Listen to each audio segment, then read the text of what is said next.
आज Valentine day 14 February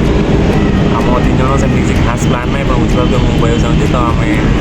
now we are going to have our lunch आज items अच्छी mix veg fried rice एपटे पनीर भत्ता गोटे रुटी आउ दही बुझे आम सब 3 जन आम छोटा मोटा डाएट रोज छोट देखिए टेस्ट केमती कौन by the way Etah same restaurant एटा गोटे अलग रेस्टोरेंट आउ ये बेसी सारा जिन पड़ी जमती कि बेबीकर्न बोधे आ पनीर बहुत सारा पड़ी ये स्वीट कॉर्न किसी आउ ना खास एमती किसी पड़ी पनीर भट्टा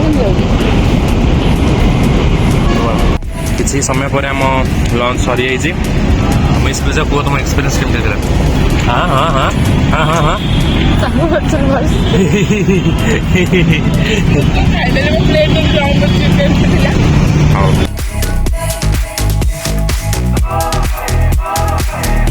मतलब लंच पर आम पिला इच्छा है कोल्ड ड्रिंक्स पीवा हेल्ले मुझे कहली आम जो कोल्ड ड्रिंक्स पी दवा आफ्टर लंच